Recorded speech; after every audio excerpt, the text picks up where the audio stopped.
जब हम भगवत प्रेमी महात्माओं का संग करते हैं तो हमारे अंदर ये 8 पुष्प जागृत होते हैं, जिन 8 पुष्पों से आराध्य देव प्रसन्न होते हैं।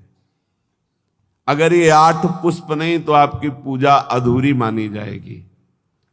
हर उपासक के हृदय में ये 8 पुष्प जागृत होते हैं, तब इष्ट देव पूजा स्वीकार करके प्रसन्न हो जाते हैं। अहिंसा सत्यमस्तेयम ब्रह्मचर्य मकलकता एतानि मानसान्याहुर व्रतानि हरितुष्टये। क्या कह रहे हैं? जो इन व्रतों का पालन करता है उसको 8 पुष्प प्राप्त होते हैं। जो पुष्प हैं हम उनका नाम अभी बताए देते हैं, पर उन पुष्पों की प्राप्ति का उपाय बता रहे हैं। पुष्प है अहिंसा प्रथमम पुष्पम, द्वितीयम कर्णग्रहा, तृतीयकम भूत दया, चतुर्थम शांतिरेव च, समस्तु पंचमम पुष्पम, ध्यानम चैव तु सप्तमम, सत्यम चैवाष्टमम पुष्प, मेतैस्तुष्यति केशवः। ये 8 पुष्प हैं, ये उसको प्राप्त होते हैं। इन्हीं पुष्पों से भगवान को अधीन किया जाता है, इन्हीं पुष्पों को भगवान पसंद करते हैं। जो व्रत है ये कायिक व्रत कहा जाता है, जिसमें हम फलाहार रहते हैं, दुग्धाहार रहते हैं या जल पीकर रहते हैं। इसके द्वारा अगर मानसिक व्रतों की स्थापना नहीं हुई तो कायिक व्रत का कोई महत्व नहीं है। आजकल तो व्रत का उपहास किया जाता है, व्रत का उपहास किया जाता है। आप ऐसे ऐसे भोग सामग्रियां की जो प्रायः रोज नहीं पाई जाती वो व्रत में पाई जाती है। सवा के चावल की खीर हमने देखा है, बढ़िया मेवा डालकर सवा के चावल की खीर, कूटू की पूड़ी और बढ़िया सब्जी, घिया आलू, ऐसे उनकी सेंधा नमक घी से बढ़िया पकी हुई, क्योंकि आज फलाहार पाना है ना, उसका सिंघाड़े का हलवा, ऐसे विविध प्रकार की। काय को उपहास कर रहे हो? ये व्रत है? एक दिन में मर जाओगे, कूटू और सिंघाड़ा दुनिया की चीजें इकट्ठा कर रहे हो। अगर कोई कायिक व्रत रहना है तो उसका फल है मानसिक व्रतों की प्राप्ति होनी। देखो सिद्धांत को समझना, केवल कायिक व्रत रहकर जबान की वृत्तियों का पोषण कर रहे हो, इतने इतने पदार्थ मिलते हैं, आप खरीद ला सकते हैं। एकादशी हो आप खरीद लाइए, जा करके हजारों रुपया लगाकर आप भोग सामग्री, इतनी जो शायद है कि व्रत में जो नहीं रहते वो उतना नहीं पाते होंगे। हम कायिक व्रत का उपहास करते हैं। कायिक व्रत तभी माना जाएगा जब एक भोग, एक बार केवल, वो भी बहुत अल्पा। अगर जल से काम चल जाता है तो जल ले लीजिए, जैसे आप एकादशी व्रत रहते हैं। धन्यवाद, बहुत बड़ी बात है, बढ़िया है। इन व्रतों का फल है मानसिक व्रतों में पहुंचना। अगर आपके अंदर ये मानसिक व्रत जागृत नहीं होते तो आपका कायिक व्रत सफल नहीं हुआ। और मानसिक व्रतों से इन 8 पुष्पों की प्राप्ति होती है। इन 8 पुष्पों की आराधना से भगवत प्राप्ति होती है। सिद्धांत को समझना, सिद्धांत को अगर नहीं समझोगे तो बाहरी तुम्हारी वृत्ति मान्यता की बनी रहेगी। इसलिए हमारी बाहरी मान्यता नहीं है। हम खास बातें नहीं समझते कि आप बहुत विदेशी फूलों के बहुत, हमारा इस पे ज्यादा धन है तो उसका सदुपयोग हो रहा है, लेकिन इससे भगवत प्राप्ति नहीं होने वाली, ध्यान रखना। ये बिल्कुल सिद्धांत, इसीलिए हम उदासीन रहते थे। ये तो श्री जी की इच्छा, ऐसा नहीं, हमारा उदासीन स्वभाव था। प्राय ऐसा माना जाता था कि सन्यास मार्ग से आए इसलिए इनकी सेवा में रुचि नहीं है, लेकिन आपको सच्ची कहते हैं, हमारी सेवा में भावात्मक रुचि थी। प्रगट में वस्तुएं नहीं, लेकिन हम जानते हैं गुरु कृपा से कि किन वस्तुओं से हमारी लाडली जो प्रसन्न होती है। ये मानसिक व्रत आने ही चाहिए कायिक व्रत से। अगर मानसिक व्रत नहीं आए तो कायिक व्रत का कोई महत्व नहीं रहा। इसीलिए साधन विविध सकाममति सब स्वार्थ सकल सबे जो अनीति, ज्ञान ध्यान व्रत कर्म जिते सब काहू में नहीं मोई प्रतीति। ये हमारा रस सिद्धांत है। ज्ञान ध्यान व्रत कर्म जिते सब काहू में नहीं मोई प्रतीति। रसिक अनन्य निशान बजायो एक श्याम श्यामा पद प्रीति। श्री हरिवंश चरण निज सेवक बिचले नहीं छाणी रस रीति। अहिंसा सत्यमस्तेयम ब्रह्मचर्यम मकल्कता एतानि मासान्याहुर व्रतानि हरितुष्टये। हरितोष व्रत प्राय इस शब्द को एकादशी से जोड़ा जाता है कि एकादशी हरितोष व्रत है, ऐसा भी माना ये, लेकिन कायिक व्रत है। यहां करें हरितुष्टये, बिल्कुल भगवान को प्रसन्न करने के लिए, जिसमें निश्चित प्रसन्न हो जाएंगे। कायिक व्रत का फल है मानसिक व्रत जागृत होना, मानसिक अहिंसा। वचन से शरीर से किसी को पीड़ा पहुंचाना ये तो बात दूर रही, मन से भी किसी को पीड़ा दंड देने की बात हम नहीं सोचेंगे। वाणी से तो बोलेंगे ही नहीं, ऐसी वाणी कभी नहीं बोलेंगे किसी को दुख लगे। शरीर से ऐसी कभी चेष्टा नहीं करेंगे किसी की हिंसा हो, किसी को दुख हो। मन से संकल्प प्राय सब लोग कर लेते हैं, भोगे गए नहीं। हमारा मानसिक व्रत खंडन हो जाएगा। ये बहुत बड़ा व्रत है, इससे भगवान की प्राप्ति होती है। अहिंसा परमो तपः, परम तपस्या है, परम व्रत है अहिंसा। मन से, वचन से, शरीर से, किसी भी तरह से किसी को दुख ना पहुंचाना अहिंसा है। हमको कोई दुख पहुंचाता है, हम उसे सह लेते हैं। वो आगे आएगा इसी प्रसंग में। ये बहुत अमृतमय वचन है। यही नैष्ठिक ब्रह्मचर्य में इन्हीं की शिक्षा हुई थी, गुरुजनों से इन्हीं की शिक्षा हुई। इसीलिए बाहरी बातों पर हमारा ज्यादा महत्व नहीं रहा कि अमुक वस्तु प्रभु को भोग लगानी है, अमुक वस्तु प्रभु को देनी, इस पर ज्यादा ध्यान नहीं रहा। ध्यान रहा कि प्रभु की प्रसन्नता होती इन आंतरिक महान लक्षणों से। अगर ये लक्षण नहीं होंगे तो बाहरी, फिर तो बड़े बड़े सेठ लोग, धनी मानी लोग प्रभु को रिझा लेंगे ना, क्योंकि उनके पास बहुत सी भोग सामग्री है। लेकिन कभी कदापि ऐसा नहीं पाया गया। प्रभु को रिझाने के लिए यही पाया गया। पहला है मानसिक व्रत अहिंसा, फिर दूसरा है सत्यम। सत्य कौन है? प्रभु सत्य है।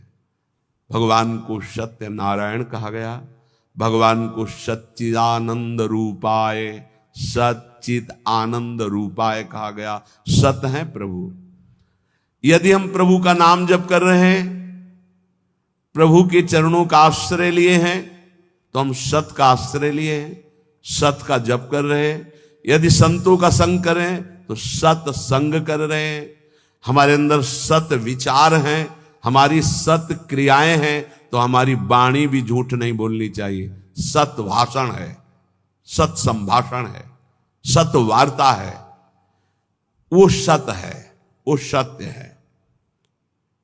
ये मानसिक व्रत हैं। अगर ये व्रत नहीं है तो कायिक व्रत का कोई महत्व नहीं होगा, क्योंकि कायिक व्रत का शारीरिक तप का फल है मानसिक में आना। जैसे प्रगट सेवा का फल है मानसिक सेवा में आना, जैसे देह भाव की क्रियाओं का फल है देह भाव रहित होकर स्वरूप में स्थित होना। ये आंतरिक बातें समझो, सिद्धांत जो परम पद प्राप्ति का है।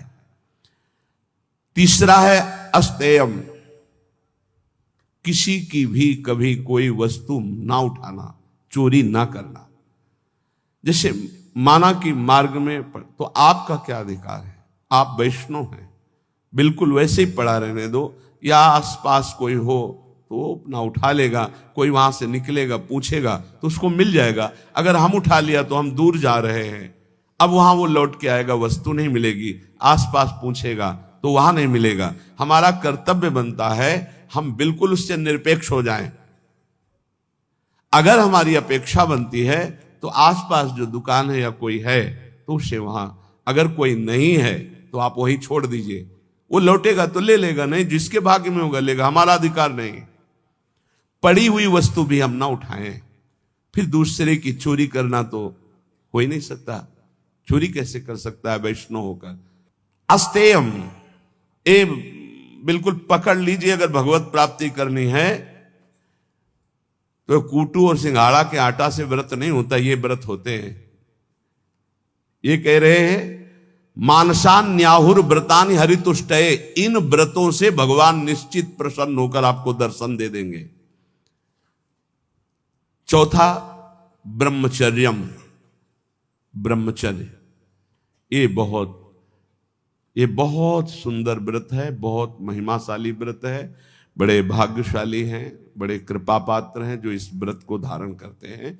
हम कह रहे हैं सम्यक रूप से ना धारण करो तो जैसे 15 दिन में एक बार एकादशी रहते हो, ऐसे गृहस्थी में भी व्रत धारण कर लो कि हम इतने दिनों तक ब्रह्मचर्य रहेंगे, फिर संयोग गृहस्थ धर्म के अनुसार भगवान को प्रणाम करके, देवी देवताओं को नमस्कार करके गृहस्थ धर्म की पूर्ति के लिए। अन्यथा अपने पास ऐसे 20 गृहस्थ हैं जिनकी संतानें हो गई और कसम पूर्वक ब्रह्मचर्य रह रहे हैं, हम उनको प्रणाम करते हैं।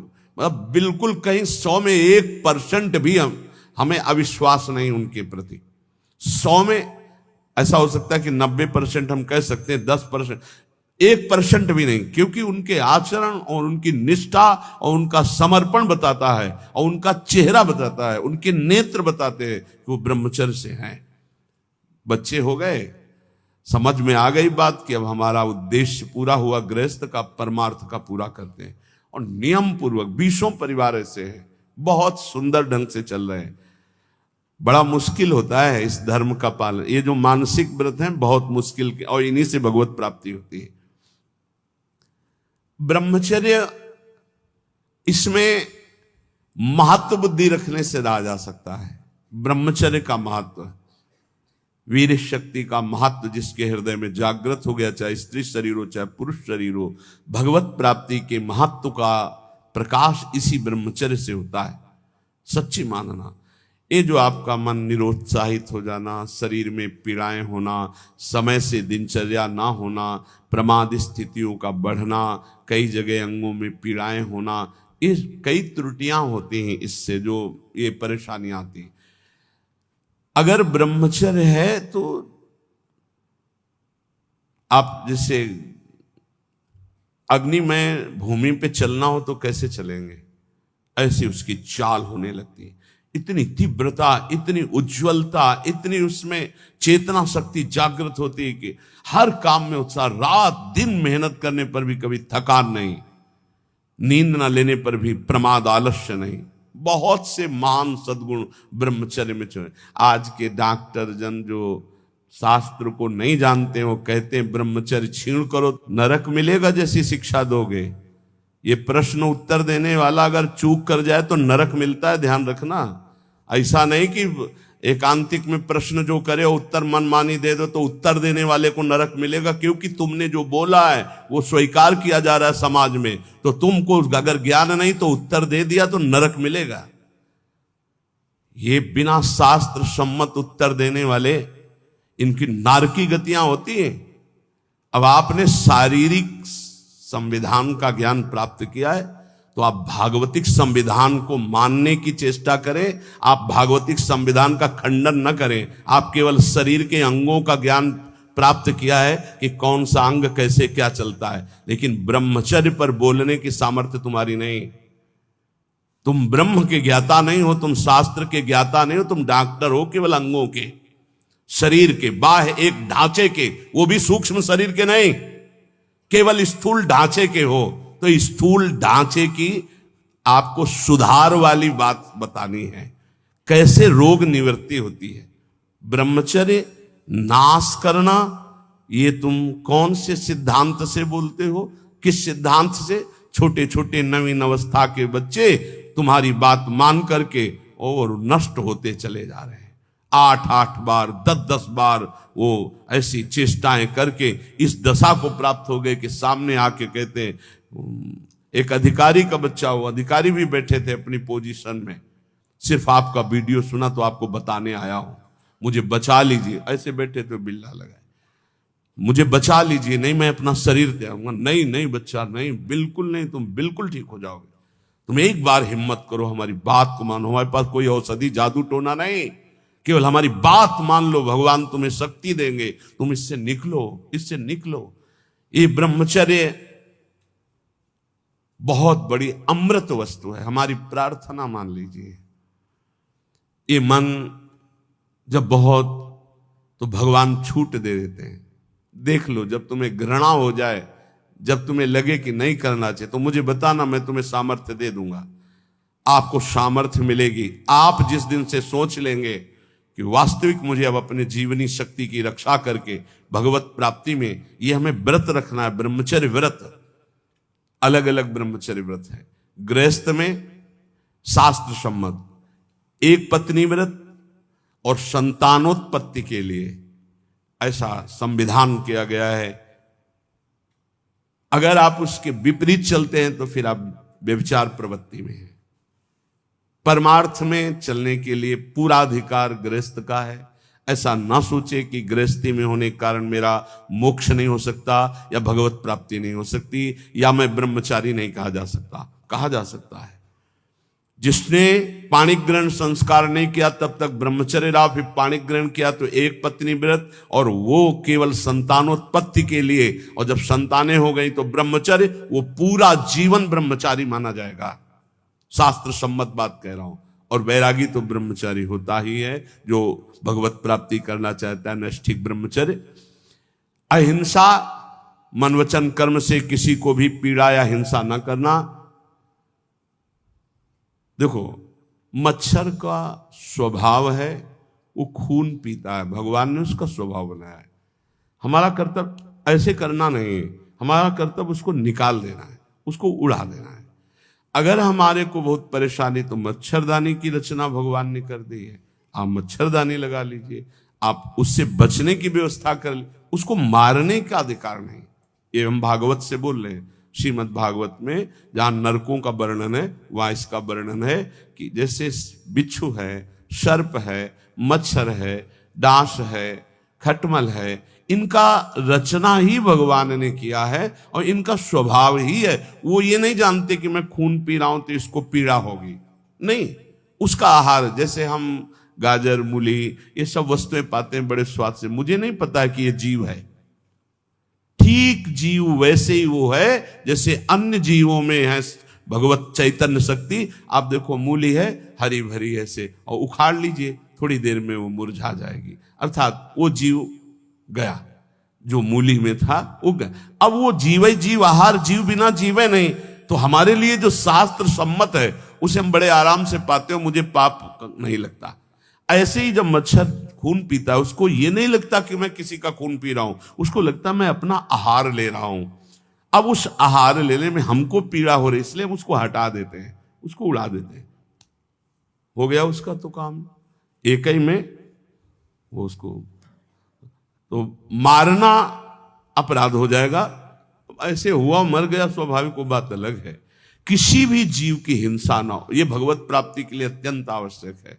कुछ लोग बोले काल है सांप, नहीं भाई, अगर वो ठीक समय से काटने का समय है आपका, तो आप किसी भी खंड में कहीं भी हो, उसी समय वो वहां प्रवेश करेगा और आपको काट लेगा। और नहीं काटेगा तो हम सैनपुर में रहे हैं, जो शाम टाइम जैसे लोग भ्रमण के लिए निकलते हैं ना, ऐसे सहस्त्रों सर्प, शास्त्र माने हजार होते हैं, कोबरा, पानी वाला, कैसे पैथन, मोटे मोटे जो अजगर टाइप, कितने सांप, कोई केली कर रहा है, कोई फुसकार रहा है, कोई टहल रहा है।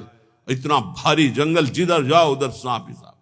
पद्मासन लगाए बैठे, बगल से उठा, पूरी हिम्मत से बैठे हुए कि अगर इसको काटने का समय है तो काटेगा, नहीं काटना तो बिल्कुल नहीं काटेगा, ये निश्चिंत। और सामने से निकल के खड़ा हुआ। अब अंदर से एकदम भगवदाकार व्यक्ति प्रभु हैं, फंड नीचे किया, चला गया। ऐसा दृढ़ विश्वास था। और बीछी तो ऐसे थी जैसे काले चीटी चीटा घूमते हैं।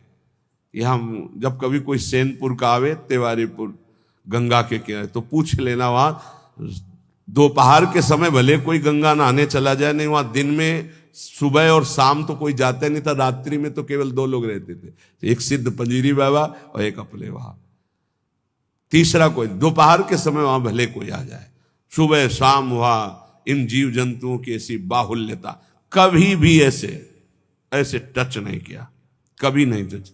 और खूब ऐसे सांप, ये मत सोचो कि सांप दिखाई दिया मार डालो उसको, नहीं, यह अपराध है। आप उसका निवारण कर दीजिए। आपको डर लगता है निकाल। पूज्य श्री राधा बाबा गीता वाटिका में जहरीला सर्प निकला। बाबा ने कहा, सुनो प्रभु, हम तो जान रहे हैं कि आप हैं, लेकिन और लोग नहीं जान रहे। अगर और लोग जान गए तो आपको परेशान करेंगे। हम रास्ता बना रहे हैं, आप यहां से निकल जाइए। ऐसे एक लकड़ी करके ऐसे ऐसे ऐसे सांप बिल्कुल उसी रास्ते से चला गया। वो भगवत भाव से देख रहे हैं तो सांप भगवान है। अभी 10-12 वर्ष पहले की बात है, छोटी कुटिया में थे तो हितधाम में, जिसमें स्वामी शरण जी की कुटिया थी, उसमें एक संत रहते। वो 2 बजे रात्रि के हम उठ चुके थे। बाबा बाबा देखो कोबरा सांप आक्रमण कर रहा। हम तो अंदर थे, भाग आए। बिल्कुल हमका छेड़ना मत, अंदर गए। विशाल हाथ जोड़ा और कहा, देखो आप जानते हो कि हम आपको कष्ट नहीं देंगे, हम ये बांस रख रहे हैं, लंबा बांस, आप इसमें लिपट जाओ, हम आपको बाहर कर दें। अगर ऐसा नहीं और ये उपद्रव करेंगे तो आपकी हानि हो जाएगी या आप किसी की हानि करेंगे। बांस रख, आप सत्य मानिए। बांस के प्रथम छोर पर ऐसे करके आराम से उठा के राधा राधा राधा राधा बाहर, और मदन टेन की तरफ पहुंचे। अरे सब में श्री भगवान है, आप ऐसा डरो मत। जिससे जब आपकी हानि होनी है वो हो जाएगा, उसको आप रोक नहीं सकते। जन्मेजय जी ने बहुत बड़ी व्यवस्था की थी परीक्षित जी को तक्षक सर्प काटने के लिए। जब सांप हुआ था तो 7वें दिन उन्होंने एक से एक तांत्रिक मंत्र वाले, एक से एक औषधियां, और एक खंभ में महल की रचना करवाई गई थी। एक खंभ और पूरा महल, उसके ऊपर परीक्षित, कहीं भी किसी भी तरह से चींटी भी नहीं रेंग सकती खंबे पे, और मंत्रवेत्ता बैठे हुए हैं, वायु रूप में भी कोई नहीं जा सकता, ऐसे मंत्रों से बांध दिया गया था। लेकिन तक्षक ब्रह्म ऋषियों को कोई भी किसी तरह चेक नहीं किया जाता था। वो भेंट देने कि आज पक्षी जी का 7वां दिन है, शायद ऐसा हो जाए कि ऋषि का साप तक्षक डसे तो उनको, परीक्षित जी के पास तो बड़े बड़े ब्रह्म ऋषियों को एक पुष्प में बहुत छोटा, एकदम जैसे पुष्प का पराग उससे भी छोटा रूप रख के तक्षक बैठ गया। फूल लिए जा रहे और स्वयं मंत्रवेत्ता ऋषि हैं और उन्हीं के हाथ में कोई मंत्र काम नहीं कर रहा, क्योंकि खुद मंत्र में जा रहे हैं। ऐसी जगह बैठा कि कोई चेक नहीं कर सकता, कोई मंत्र का प्रयोग नहीं हुआ। गए जे परीक्षित के हाथ में दे, परीक्षित जी ने जे ही प्रणाम मुद्रा में से किया, विशाल काय रूप धारण किया, भस्म किया, आकाश में अंतर ध्यान। भावी को कोई मेट सके ऐसी बात, जो होना है वो होगा, जो नहीं होना नहीं। तो हम किसी की हिंसा ना करें, हम सदैव सत्य स्वरूप प्रभु का नाम जप करें, सत्य भाषण करें, सत्य आचरण करें, चोरी किसी की ना करें, अस्ते चोरी ना करें, और ब्रह्मचर्य ये बहुत अमृतमय है। जहां तक हो सके भगवान की कृपा से इसको धारण करो। बहुत समाज की हानि इस ब्रह्मचर्य व्रत के ना रहने से हो रही, बहुत हानि हो रही। और कह रहे अकल्पक, किसी भी तरह से कपट न करो, किसी के साथ व्यवहार छल कपट वाला, सीधी सादी बात रखो। सरल स्वभाव न मन कुटिलाई, भगवान करे मोहि कपट छल छिद्र न भावा। ये कपट रख करके भगवत मार्ग के पथिक को, बोल कुछ रहा है, चित्त में कुछ चल रहा है, आचरण में कुछ चल रहा है, ये ठीक नहीं है। जो बोल रहे हो वही आचरण में, वही आपका चरित्र है। मन, वाणी और शरीर एक होना, ये निष्कपट भाव कहा जाता है। ये सरल भाव। भगवान कह रहे मोहि कपट छल छिद्र न भावा, यहां कह रहे हैं कि निष्कपट भाव ये महान व्रत हैं। ये 5 जो व्रत धारण करता है वो और कोई व्रत करे ना करे, निश्चित भगवत प्राप्ति रूपी अष्ट पुष्पों की हृदय में जागृति हो जाती है।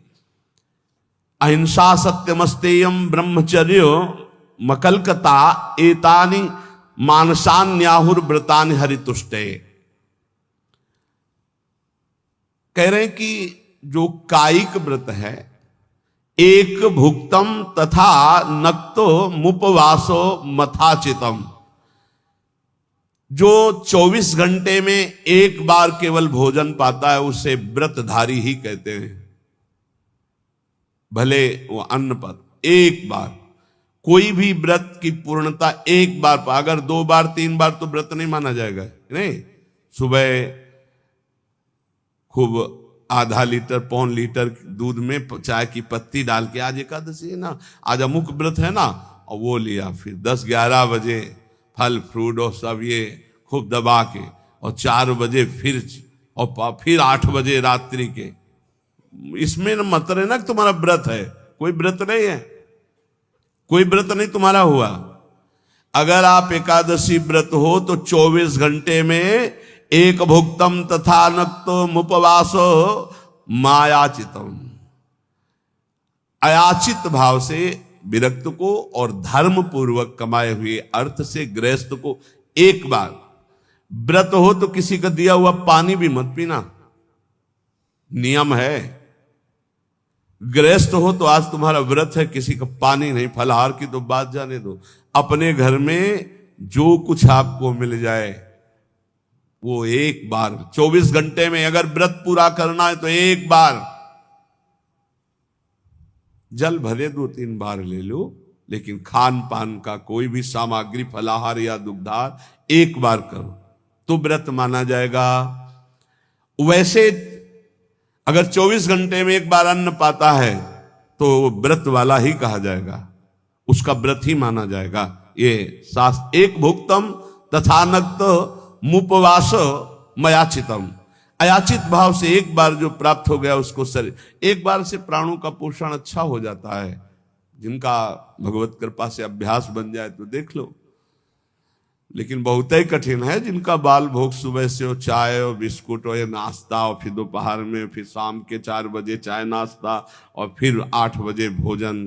तो शरीर पोषण 14 बार करके कोई भगवत प्राप्ति के मार्ग में चले तो भाई प्रणाम है। वैसे पीछे तो ऐसे नहीं चला गया, पीछे तो ऐसे हमने नहीं देखा किसी महापुरुष को कभी ये चाय नाश्ता का तो कोई सवाल ही नहीं। अरे 24 घंटे में कभी कुछ मिल जाए तो बड़ी कृपा। एक भुक्तम, बहुत बढ़िया भजन होने लगेगा, देखो करके देखो। और जिसको कब्ज होने लगे तो आंवला मंगा लो, भोजन के साथ आंवला की गुठली जो वहां, हाँ टेंडी जो क्या हाँ जो भी भैया, मैं तो शब्दों का, वो अंसारी की दुकान में मिल जाता है। 4-5 ऐसे फुला लो, ऐसे रोटी के साथ ले लो। कभी हम तो कुछ मिलते ही नहीं था तो इससे वर्षों कटा है, सब्जी ही नहीं, वर्षों ऐसे रोटी मांग ली, उसी से पा लेते। कब्ज नहीं बनती। साधु को कब्ज पर ध्यान देना चाहिए, कब्ज होने पर फिर प्रमाद स्थितियां आती, भजन में बाधा पड़ती है। रात्रि में तो उपवास वाले को कुछ लेना ही नहीं चाहिए। संध्या काल में, मतलब संध्या के पहले 4 बजे के लगभग एक बार ले ले, 24 घंटे रात दिन भजन, तब तो उपवास। इत्येवं कायिकम पुंसाम व्रत मुक्तम नरेश्वरम, एक बार अन्न का उपयोग कर ले या एक बार फलाहार का उपयोग, 24 घंटे में एक बार। बोले ये कायिक व्रत कहा गया, ऊपर मानसिक व्रत कहा गया। अगर कायिक और मानसिक व्रत किया जाए तो ये पुष्प प्राप्त हो जाते हैं। प्रथमम अहिंसा पुष्पम, इससे बिल्कुल प्रियालाल की सेवा बन जाती है और बहुत जल्दी प्रसन्न हो जाते हैं। अहिंसा पुष्पम, किसी को मन वचन से दुख न देना। द्वितीयम कर्णग्रहा, करण अंतःकरण और इंद्रियां,